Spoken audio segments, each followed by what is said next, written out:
By the end of this video, you'll understand why South Korea fields one of the 5 most powerful militaries on the planet, and why that fact terrifies Pyongyang, interests Beijing, and quietly reassures Washington. Picture this: a domestically built stealth fighter rolling off the assembly line, submarines carrying ballistic-class missiles slipping beneath the Yellow Sea, self-propelled howitzers so lethal that NATO is buying them by the hundreds. That's South Korea in 2026. And here's the kicker: none of this happened by accident.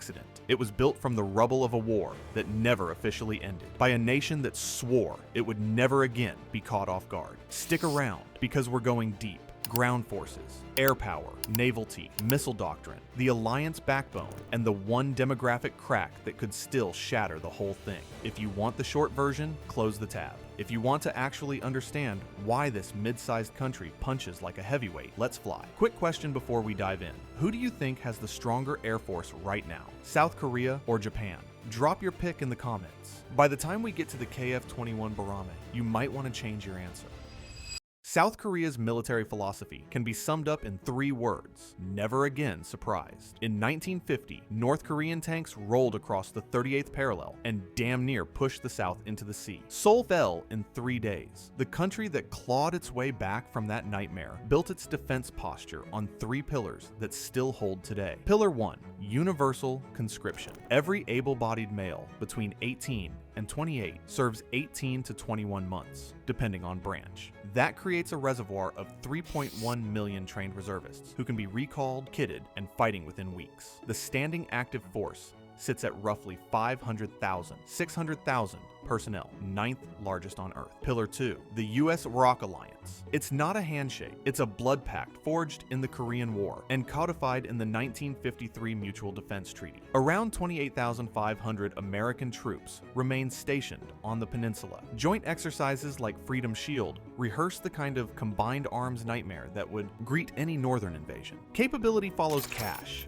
but not all budgets are built equal. South Korea's 2025 defense budget sits at roughly 61 trillion won, around $46 billion USD. That's the 9th or 10th largest military budget in the world, depending on exchange rates, and it's been climbing steadily for decades. But the real story isn't the top line number, it's how the money gets spent. Korea funds 3 things in parallel: readiness, modernization, and stockpile. A lot of militaries pick 2 and pray. Seoul refuses to choose. Munitions lines can surge. Spare parts inventories are deep. Research pipelines keep next-generation systems maturing quietly behind the curtain while current-gen hardware stays operational. There's a cultural piece here too. When a program gets approved, the factories stand up on time, and the export variant is baked in from day one. That discipline is unsexy, until you realize it's the difference between a paper army and a fighting force that can sustain a long war. Think of it this way: the budget is a bank account, but the industrial base is the salary. South Korea's salary just keeps growing. The ROK army used to be a wall of conscripts, barbed wire, and concrete dragon teeth along the DMZ. That image is obsolete. In 2026, the army is a set of fast-moving jaws, armored, networked, and terrifyingly precise. K2 Black Panther main battle tank, locally designed, locally built. 120mm smoothbore gun with an autoloader that keeps the turret snappy. Hydrop pneumatic suspension lets the hull kneel to depress or elevate the gun beyond normal limits, useful in Korea's mountainous terrain. Hunter-killer optics and composite armor, rated to stop modern APFSDS rounds, about 260 in service, with production ongoing. K9 Thunder self-propelled howitzer, 155mm, 52 caliber barrel, rate of fire up to 608 rounds per minute in burst mode. This gun made headlines when Poland ordered over 600 units after Russia invaded Ukraine. NATO needed artillery that could actually be delivered, and Seoul delivered. South Korea fields over 1,100 K9s domestically, ranked 3rd in the world for self-propelled artillery. Hardware means nothing without doctrine. South Korea's answer is a 3-part system designed for one scenario: a North Korean attack. Axis 1, kill chain, si onjete gyeogsegi, preemptive precision strike when an attack is imminent. The idea is simple: find the enemy's missile, launchers, and command nodes before they fire, then destroy them. Satellites, recon aircraft, signals intelligence, cyber tips, special operators, all feeding coordinates into a fused picture. When the light goes green, Hyunmoo ballistic and cruise missiles streak out, followed by F-35 stealth jets, suppressing air defenses. The goal is to collapse the enemy's offensive capacity in the first hours. Axis-II, KAMD, Hanguk-hyung Missile Bango, Korean air and missile defense. A layered mesh, high-altitude interceptors for ballistic threats, Patriot PAC-3, and indigenous Cheonggung-II, MSAM, for mid-tier leakers and low-tier point defenses, plus hardened shelters. Add warning time from satellites, decoy tactics, runway repair crews who rehearse at 3 a.m., and highway strips that can disperse aircraft away from known targets. KAMD isn't about stopping every missile. It's about surviving the opening salvo and staying in the fight. Axis-III, KMPR, Daryang Ungjingbobog, Korea, massive punishment and retaliation. If North Korea lands a strike, Axis-III is the hammer. The same Hyunmoo family that opens the kill chain becomes the instrument of punishment. Artillery shifts from suppression to annihilation. Naval assets add Tomahawk-style cruise missiles. Special operations teams begin dismantling the infrastructure that lets a dictatorship wage war. Fuel depots, comms nodes, command bunkers, leadership targets. The message is blunt. A first strike won't just fail, it will boomerang. 3 axes. Find first, survive, then make the enemy regret everything. The Republic of Korea Air Force in 2026 is the sharpest it has ever been, and it's still getting sharper. F-35A, Lightning II. South Korea operates roughly 40 plus F-35As now, with orders pushing towards 60 or more. Stealth, sensor fusion, and interoperability with US systems make the F-35 the backbone of deep strike and CD dead missions. These jets will be the tip of any kill chain spear. F-15K Slam Eagle, the heavy hitter, 15 tons of payload capacity. Conformal fuel tanks, AESA radar upgrades in progress. Designed for long-range strike, capable of carrying Slam ER cruise missiles, JDAMs, and the indigenous Taurus KEPD 350K bunker buster. Korea fields about 60 F-15Ks. When you need to put serious ordnance on a hardened target deep inside enemy territory, this is the truck. KF-16. Over 130 upgraded KF-16s remain in the fleet, handling the bulk of daily air defense sorties and contributing to strike packages. Solid workhorses. FA-50 Fighting Eagle, a light multi-role fighter derived from the T-50 trainer. About 60 in service. Short field capable, relatively cheap to operate, and increasingly popular on the export market. The Philippines just ordered more. FA-50s can hold the line, fly close air support, and free up F-35s and F-15Ks for the hard missions. KF-21 Boramae.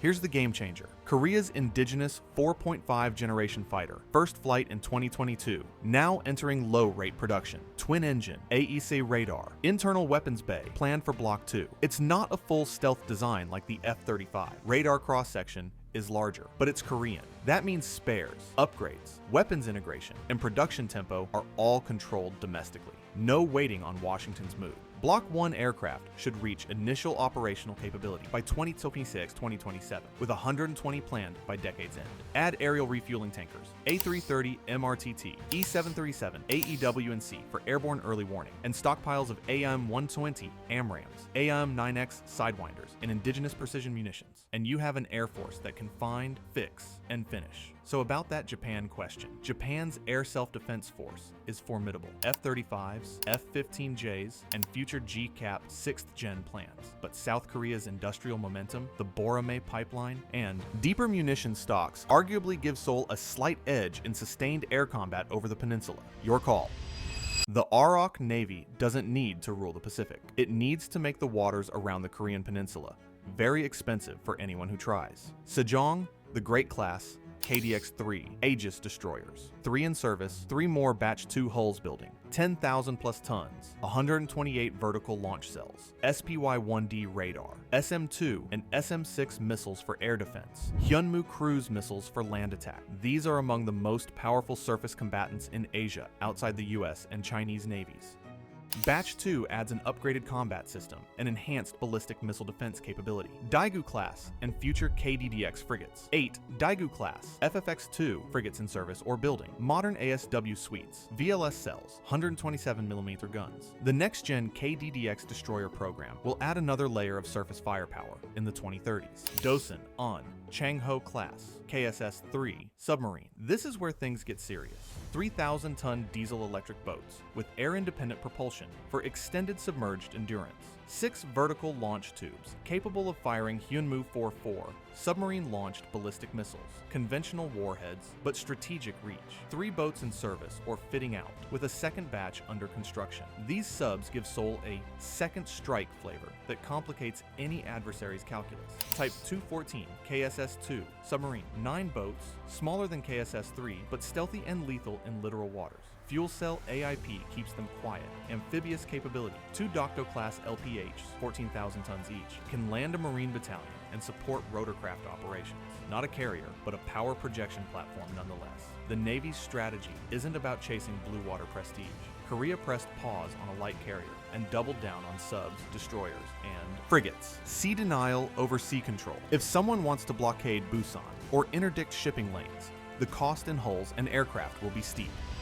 No discussion of South Korean power is complete without the Hyunmoo missile family, the backbone of all 3 doctrine axes. Hyunmoo 2 series ballistic missiles. Hyunmoo 2A, 300 km range. Hyunmoo 2B, 500 km range. Hyunmoo 2C, 800 km range. Designed to crater runways, kill hardened bunkers, and obliterate artillery positions. Accuracy measured in single-digit meters, thanks to inertial navigation, plus GPS high terrain matching.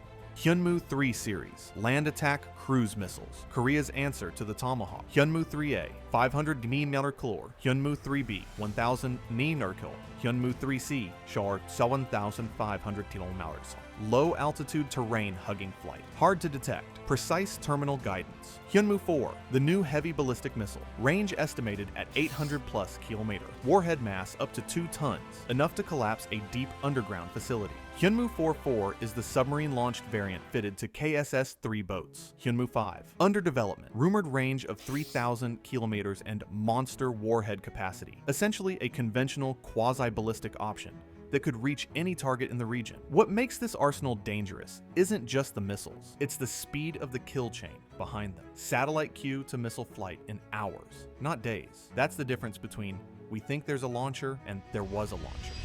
The Never Be Surprised VAL goes orbital, 425 project constellation, a network of indigenous reconnaissance satellites, synthetic aperture radar, and electro-optical, giving Seoul its own eyes over the peninsula without waiting on US tasking. Launches began in 2023-2024, with the constellation filling out through 2025. High-altitude UAVs, RQ-4 Global Hawks, leased and purchased, provide persistent surveillance at 60,000 feet, above most air defenses.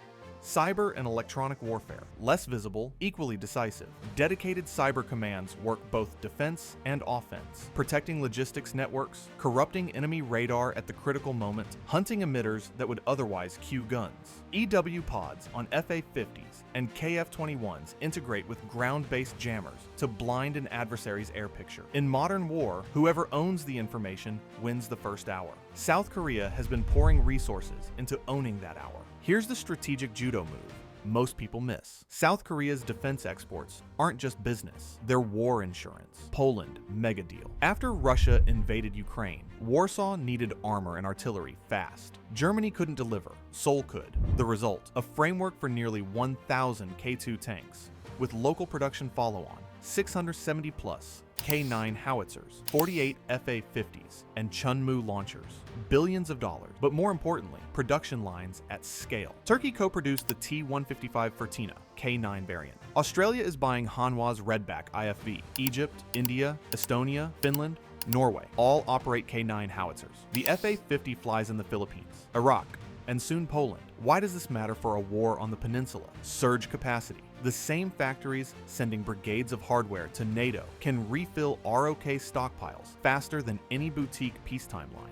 When you're exporting at volume, your tooling is hot, your supply chain is exercised, and your workforce knows the drill. It's the arsenal of allies model, and Seoul is very good at it. Strip away the hardware, and one fact remains. South Korea fights alongside the United States. 28,500 US troops on the peninsula, 8th Army, 7th Air Force, US Forces. Korea HQ at Camp Humphreys, the largest overseas US military base in the world. Extended deterrence. The US nuclear umbrella covers the ROK. The Washington Declaration of 2023 established a nuclear consultative group, giving Seoul a voice in nuclear planning. Visible demonstrations, like a US Ohio-class SSBN visiting Busan, Convert policy paragraphs into credible steel. Joint exercises. Freedom Shield. Ulchi-Freedom Shield. Combined air drills. These aren't photo ops. They're painful reps that teach two militaries to share one brain. When a crisis hits, American ISR, logistics, and strategic firepower plug directly into Korean conventional punch. The alliance creates a simple calculation for Pyongyang. An attack on Seoul risks escalation with Washington. That's not bluster, it's physics. And it frees the ROK military to focus on what it can control, being conventionally superior at speed. Every strength has a shadow. Let's be honest about the cracks. Demographics. South Korea has one of the lowest birth rates on Earth, below 0.8 children per woman. The military recruitment pool is shrinking. Defense Reform 2.0 already cut active duty from 640,000 toward 500,000. The trade-off is clear. Fewer bodies, more sensors, more drones, more precision fires, more automation. It's the right direction, but it demands constant investment to maintain readiness without burning out a smaller force. Munitions depth. Wars burn through stockpiles faster than peacetime planners admit. Ukraine proved that. Korea's industrial base can surge, but only if the orders are placed before the shooting starts. Continuous investment in ammunition production lines is non-negotiable. Politics. Democracies debate as they should. Big programs, light carriers, long-range missiles, OPCON transfer become political footballs. Recent political turbulence, late 2024 martial law drama, rattled confidence. The good news is that Korea's defense establishment has historically outlasted electoral mood swings. The bad news is that historically offers cold comfort when missiles are inbound. None of these cracks are fatal, but ignoring them would be. So how powerful is South Korea's military? The answer isn't a single number. It's a posture. It's the confidence that a nation can absorb a shock, take a breath, and then deliver precise, sustained violence until the other side starts reconsidering its life choices. Submarines carry not just torpedoes, but options. Stealth jets don't just dodge radar. They choreograph an entire air campaign. Artillery isn't obsolete when it lands accurate and on time from a launcher that changed its mind 5 minutes ago. South Korea is the kind of military that keeps the peace not by promising the impossible, but by making the possible painfully obvious. Any adversary commander knows the first day of war would be the last day of control. Deterrence is a syllabus. Seoul has done the homework. Did this change your Korea versus Japan pick? And on the fewer bodies, more sensors model, are you sold, or do you still believe in mass? Let me know in the comments. The best takes get pinned. If you want to see how South Korea's hardware would actually perform against North Korea's real capabilities, the artillery balance, the tunnel threat, the nuclear wildcard, that video is coming next. Hit subscribe so you don't miss it. Thanks for watching. Stay curious, stay informed, and we'll see you in the next one.